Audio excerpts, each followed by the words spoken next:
L'art réussit à faire ce que les religions n'ont jamais réussi à faire. Rassembler les gens.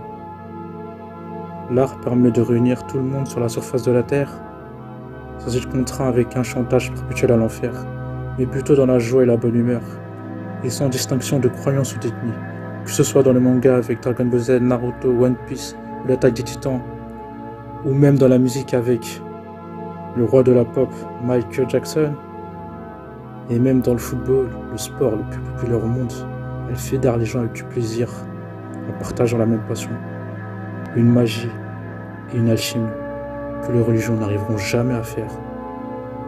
L'art rend les gens heureux, et on y prend du temps, de notre plein gré, contrairement aux religions telles que l'islam, où la plupart des gens y ont été endoctrinés dès leur plus tendre enfance, générant plus de frustration, du rejet de ce qui n'est pas islamique et de contraintes qu'autre chose.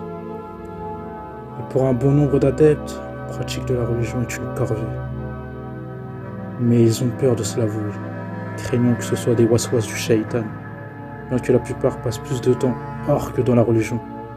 Ce qui est normal, c'est leur nature humaine qui prend le dessus. Tout le monde dans la surface de la terre est sensible à l'art.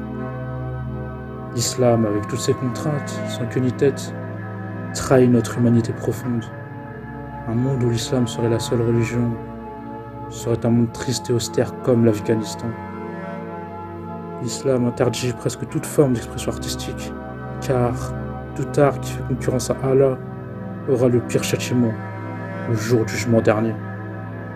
La question est donc, pourquoi le tout-puissant Allah, omniscient et omnipotent, aurait peur de la concurrence d'un simple être humain, une poussière, voire un atome dans l'univers?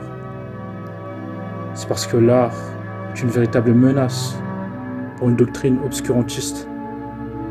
Les messages que l'art peut véhiculer, tels que l'ouverture d'esprit, la liberté, la pensée critique, la philosophie, des visions diverses du monde, autres que la doctrine, ou même simplement le fait de ressentir du bien-être dans le divertissement et non dans la secte. Avec tous ces facteurs, petit à petit, les adeptes s'éloigneront, jusqu'à à force quitter la religion.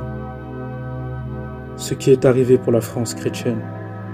Allah, lui, est un être narcissique, sadique, haineux, orgueilleux et vaniteux, qui veut qu'on l'adore, et il utilise sans cesse le chantage à l'enfer pour que ce soit le cas. Tout ça parce qu'il sait que sa secte aussi ne tient que par la peur. Il ne fait pas long feu face à l'art et l'ingéniosité de l'être humain pour se divertir. Allah n'a que la peur pour obliger ses adeptes à l'adorer, alors que l'art dans toutes ses formes, on l'adore de notre plein gré et avec du cœur à l'ouvrage. Voilà la différence entre une vraie adoration et une adoration avec le gun sur la tempe.